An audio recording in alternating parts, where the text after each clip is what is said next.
Welcome to Spiritual Psychology. My name's Renee LaValle McKenna, and I bring my 30-plus years as a recovering addict and ex-crazy person turned therapist and shamanic healer to bring you snackable teachings on spirituality, psychology, and all things personal growth. And today I want to talk about energy matching. Energy matching is something that we all participate in and experience whether we're aware of it or not. And the more conscious we can become of it, then the more power we have to manage our own internal experience and the circumstances that determine our external experience. Some simple examples of energy matching are you see a friend you haven't seen in a while, and they're thrilled to see you. They put a big smile on their face. They give you a big hug. Say, hey, it's great to see you. And you immediately feel love, friendship, and happiness, connection. Your body, your mind, and your emotions will automatically match the joyful energy of your friend. Conversely, you're driving in traffic. Someone pulls up next to you, honks the horn, gives you the middle, and speeds past. You have no idea what happened, and you either flip them off back and swear, are overcome with fear and feel attacked, or you can God bless them and wish them a good day. What's happening in these interactions of friendship and road rage could be seen as a transfer of energy. Energy, as I'm talking about it in energy matching, is primarily experienced as emotional feelings, but it absolutely has a body felt component and all kinds of thoughts that go with it. And in each of these situations, someone giving you a hug or someone flipping you off, they're putting their energy onto or into you. And we automatically receive it. And if we're not aware of what's happening, we naturally match the energy or just take it into our body. And then that becomes our resonance as well, which may be all fine and good if you're only with nice, happy, loving people, if you don't watch the news or engage in social media and spend most of your time in nature, then your natural energy matching state doesn't need to be conscious. In fact, I think that's what a lot of people aspire to, seeking peace, connection, joy, and inspiration. And those things can be kind of naturally available to us by being in the sun, the ocean, in the forest or desert.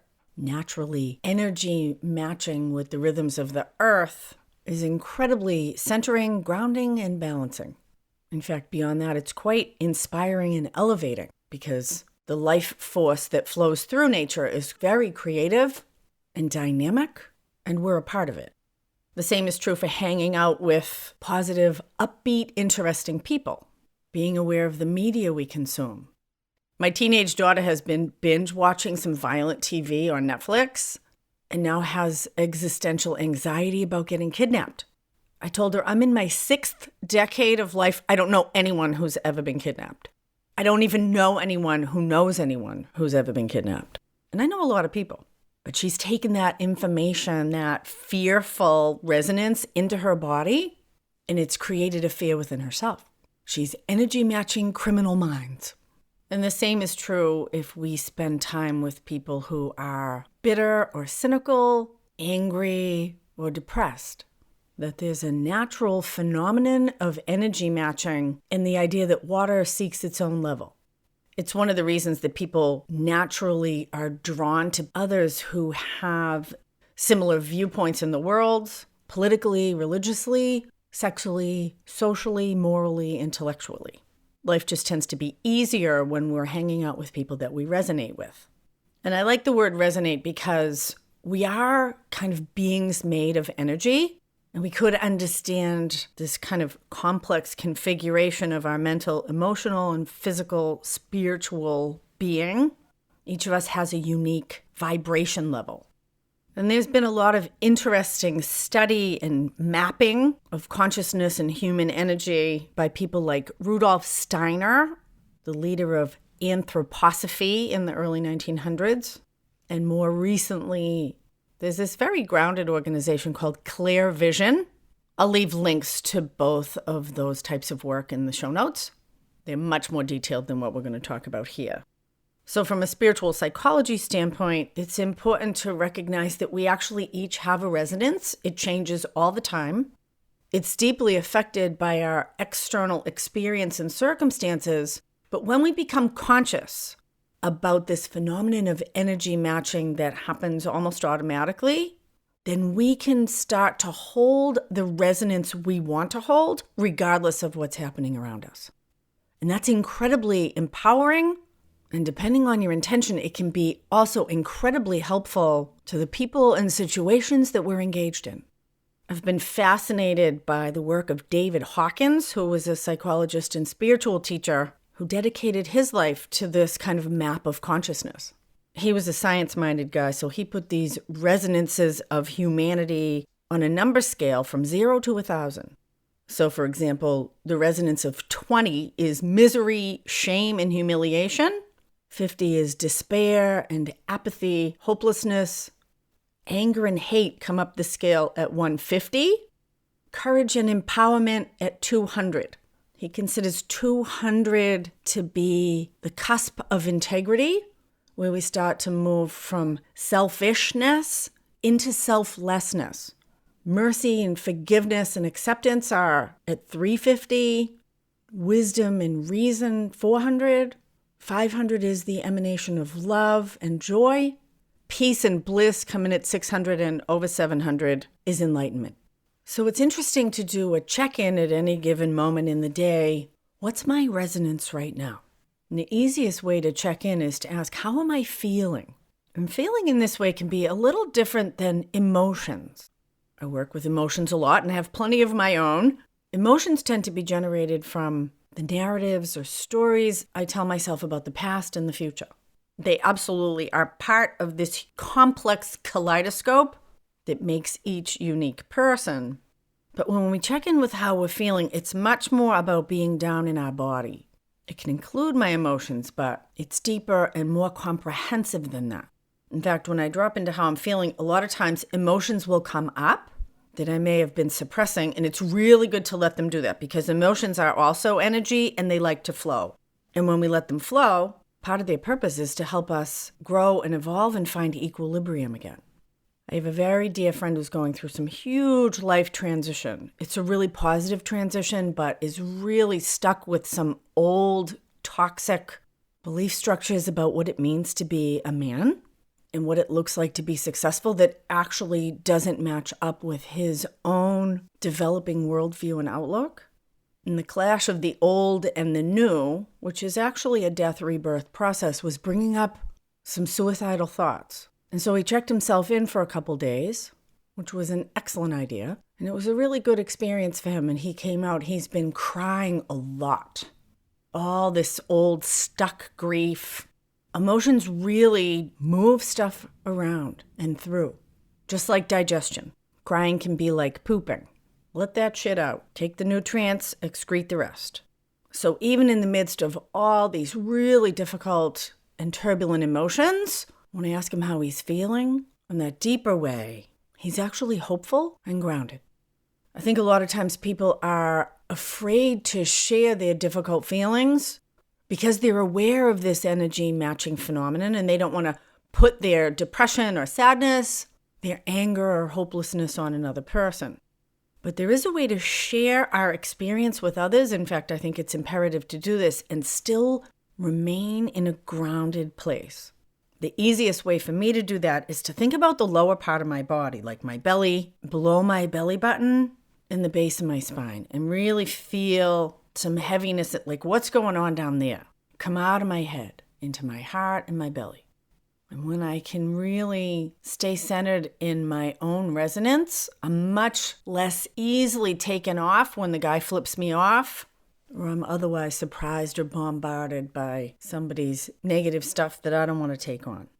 I actually ended a long-term friendship a few years ago because every time I talked to this person, I felt just icky after. I would see her name come up on the phone and I wouldn't want to answer it, but I felt obligated to. I'm doing a lot of positive, constructive stuff in my life, and she was kind of devolving. A lot of drama and trauma, and I could actually feel jealousy from her because she wanted me to energy match her. We did a lot of drinking and drugging together early in our life, and we were running buddies. We also both had a lot of trouble with food. We were fat girls together. And I found myself over and over in the conversations mostly being involved in listening to the tragedies of her life and very little time spent on the successes in mine. And that's one of the real dangers of energy matching, is it can make us want to dim our own light. As Marianne Williamson says in her poem, Our Greatest Fear, she says, there's nothing enlightened about shrinking so that other people won't feel insecure around you. Playing small does not serve the world. As we let our own light shine, we unconsciously give other people permission to do the same. As we are liberated from our own fear, our presence automatically liberates others. That's energy matching. And we can energy match up, or we can energy match down. Or we can hold our own resonance and call others to resonate with us. This is the principle behind Jesus' suggestion to love your enemies and to turn the other cheek. Biblical energy matching. And it can be quite a challenge to hold the energy of wisdom, hope, and love in the face of rage and despair and apathy. But as we become conscious about our own participation in energy matching, it is important to consider what we want to put out into the world and to take responsibility for that. And I think it's also important to know that perhaps the best place to start is with what's actually true. Trying to pretend like I'm loving when I'm actually in resentment is deception. That's actually a very low resonance. We don't need to fake it. We don't need to be anything other than who we really are. And when we're with the truth of who we really are at any given moment, that actually resonates us up. Because the energy of truth is incredibly powerful. Even if that truth is about addiction, suicide, or mental illness. I work with ridiculous suffering all the time. But when we approach it from a place of compassion, presence, and love, we can hold both simultaneously. The energy of this infinitely creative, emergent life force that allows us to process, negotiate, and even benefit from anything that might happen in our life. Energy matching is quite a sophisticated process. And certainly con men and those who are manipulative or controlling can use it to their benefit. And I like to tell people, I use this myself, I taught it to my kids, trust your gut first. Our brain's full of all kind of lies, stories, social proprieties, but our belly generally tells the truth. The dysfunction that I grew up in taught me not to trust myself. And I made it a point to give the opposite message to my own children. We live in the city, and particularly my daughter, I want her to trust herself. One day when she was about 4, we went downtown and we walked around and we played a little game. And I would point at different people on the sidewalk and I would say, how does your belly feel about that person? And she'd say, I don't like him. That lady seems nice. That one's scary. And I told her, that's your compass. You can always trust that first. And we had a very teaching moment. We were crossing the street to go to a coffee shop. My daughter loved Starbucks, even as a tiny child. And a man joined us on the crosswalk, and he said, oh, I lost my car, and I lost my job, and I need money to get back to Minnesota, and you look like a nice lady. Can you give me $10? And I said, no, because I knew he was lying. It was a story. And I told my daughter that. I didn't give that man money because he was lying to me, and I don't like that. And we sat down at the coffee shop, and she got her vanilla milk, and I got my tea, and another homeless man came up, and his hair was the most amazing dreadlock I ever saw. It was like one huge dreadlock that ran all the way down his back. He was filthy. He literally had like one shoe and one no shoe. He was skinny. He had these big kind of bulging eyes, but he was very sweet. And he came up, and he said, ma'am, I'm hungry. And I gave him $2. And I said to my daughter, why do you think I gave him money? And she said, because he told the truth. And I said, how did your belly feel about him? Did he seem scary? She said, no. And we left the coffee shop walking back to the Muni to take the train home. And there was a crazy homeless person standing on the corner yelling all kinds of profanities and throwing things around. And I said, how do you feel about them? She said, oh, very scary. And I said, what should we do? She said, I want to cross the street. I don't want to be near them. And I said, it's always okay to move away from people. Trust your own gut first. So we crossed the street and we walked around the crazy person. Who do you energy match in your life? Do you know when to cross the street? Do you know who you want to give love and compassion to? And who's giving it back to you? Can you hold your own resonance in the face of the dissonance of another? It's quite a practice, and I'd love to hear your feedback on these ideas. You can DM me on Instagram at Open Door Growth. If you want to find out how spiritual psychology might benefit you in your life or learn about my 3-month mentorship program, shoot me an email, info@reneemckenna.com. And if you'd like a free download of the first chapter of my book, Allies and Demons, Working with Spirit for Power and Healing, click the link in the bottom of the show notes. And deep gratitude to my supporters, as always, on Patreon. Blessings on your path until we meet again. This is Renee LaValle McKenna for Spiritual Psychology.